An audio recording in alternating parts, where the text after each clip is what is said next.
Hello everyone, this is Vivek and welcome back to temperament of traders. देखते हैं आज के मेजर ट्रेड्स क्या रहे और उसके पीछे का लॉजिक क्या था।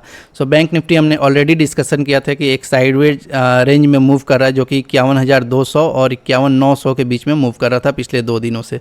सो यहाँ पे आज मार्केट गैप डाउन ओपन हुआ और ये लेवल 51,200 का लेवल ब्रेक हुआ इनिशियली।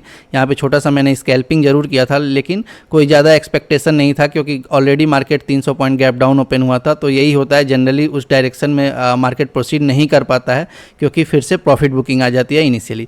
सो यहाँ पे एक सपोर्ट क्रिएट करके मार्केट ने फिर से प्राइस एक्शन क्रिएट किया और वापस से जो नेक्स्ट रेजिस्टेंस था, कल का जो रेजिस्टेंस एक इंपॉर्टेंट क्रिएट हुआ था मार्केट में 51,700 के अराउंड, यहाँ पे मार्केट प्रोसीड हुआ। सो जनरली बहुत लोग ऐसा करते हैं कि अगर मार्केट एक अच्छा गैप डाउन क्रिएट कर दे या फिर उसके बाद से 2-3 कैंडल और निगेटिव बना दे तो पहले ही ग्रीन पे एंट्री ले लेते हैं। एक एग्रेसिव एंट्री होता है वो, लेकिन यहाँ पे मैं वैसा एंट्री नहीं लेता हूँ। जनरली मैं वेट करता हूँ कि कोई प्राइस एक्शन क्रिएट हो, उसके बाद ही एंट्री लूँगा। सो प्राइस एक्शन क्रिएट किया था जब मार्केट ने, यहाँ पर मैंने एंट्री लिया था और एक अच्छा प्रॉफिट भी देखने को मिला। फिर उसके बाद से छोटे मोटे मार्केट के अलॉन्ग मैंने स्कैल्पिंग किया जहाँ पर छोटे मोटे प्रॉफिट हुए। और यहाँ पर देख सकते हैं कि ये कल का एक इंपॉर्टेंट रेजिस्टेंस क्रिएट हो गया था। ये हमें पहले से ही दिमाग में रखना चाहिए क्योंकि कल आप देखेंगे तो जब भी मार्केट इस लेवल पे आया, दोनों बार एक हैवी सेलिंग मिला। तो यहाँ पे ये पता था कि आज एक कंटिन्यूएशन में तो ये नहीं ब्रेक होने वाला है, क्योंकि जो भी सेलर्स यहाँ कल ट्राई कर रहे थे, एक हैवी सेल ऑफ कर रहे थे, यहाँ पे जाएगा वो मार्केट तो फिर से हॉल्ट करेगा या फिर इतनी आसानी से ये लेवल नहीं ब्रेक होने वाला है। सो मार्केट में जो भी यहाँ पे कोई फोमो एंट्री ले रहा है, देन वहाँ उसका लॉसेस भी होंगे क्योंकि यहाँ पे मार्केट हॉल्ट किया और फिर यहाँ पे प्राइस एक्शन क्रिएट करके जा रहा था, लेकिन वो प्रोसीड नहीं हुआ। और यहाँ पे मैंने पुट साइड एक एंट्री जरूर बनाई थी, जैसे ये प्रीवियस स्विंग ब्रेक हुआ था एक, तो लेकिन यहाँ पे भी मुझे लॉस लेना पड़ा था। और यहाँ पे अगेन मैंने जो एंट्री बनाई थी प्राइस एक्शन देख के फिर से मुझे लॉस लेना पड़ा। तो दोस्त यहाँ पे पुट साइड मुझे लॉस लेना पड़ा। फिर ये इंडिकेट कर रहा था मार्केट की कॉल साइड अभी भी स्ट्रेंथ है और बायर्स जो हैं वो मार्केट को यहाँ पे गिरने नहीं दे रहे हैं और टुवर्ड्स द रेजिस्टेंस जिसको बोल सकते हैं उस पर मार्केट होल्ड कर रहा है।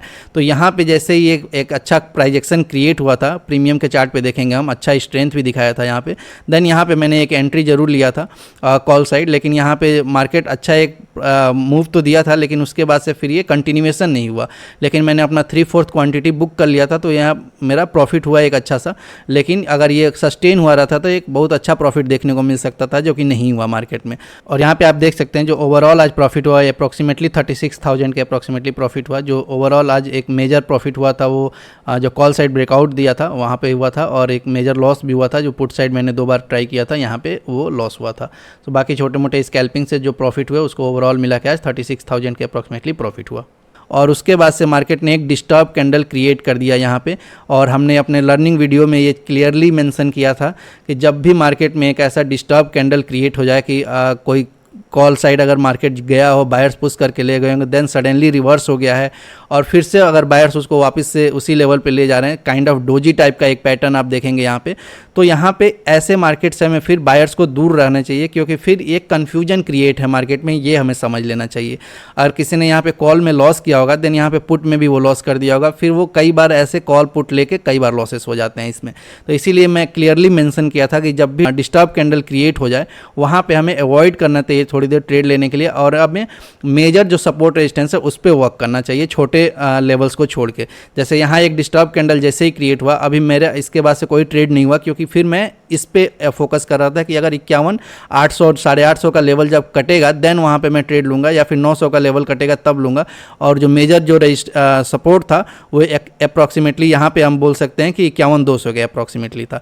सो अब इस छोटे रेंज में अगर हम प्राइस एक्शन ढूंढने जाएंगे या फिर कैंडल्स पे आउट पे अगर हम ट्रेड लेंगे तो यहाँ कई बार लॉसेस हो जाते हैं, क्योंकि मार्केट में क्लियरली दिख रहा है कि एक कन्फ्यूजन क्रिएट हो गया है डिस्टर्ब कैंडल के कारण। तो इसी को हमें अवॉइड करना है और देखना है कि हमें कैसे अपने लॉसेस को मैनेज कर सकते हैं या फिर मिनिमाइज कर सकते हैं। आप देख सकते हैं क्लियरली यहाँ पे मार्केट आज गैप डाउन ओपन हुआ, और हमने जो मेंशन किया था कि wrong expectation after gap up या गैप डाउन यहाँ पे क्लियरली देखने को मिल सकता है।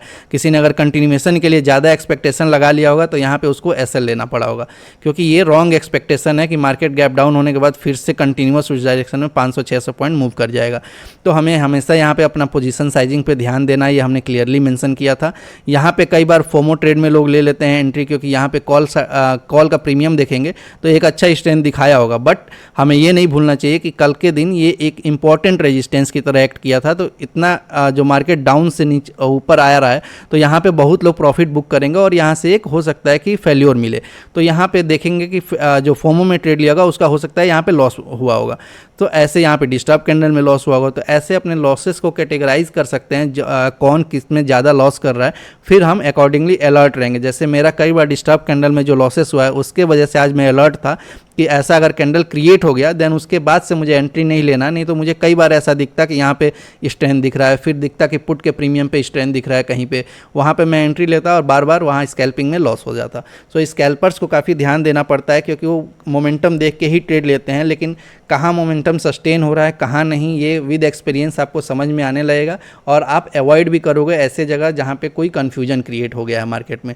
सो आई होप ये वीडियो आपको अच्छा लगा होगा, और वीडियो अच्छा लगा है तो please like the video, comment करिए कोई डाउट है तो, एंड चैनल पर नए हैं तो please subscribe the channel. Thank you.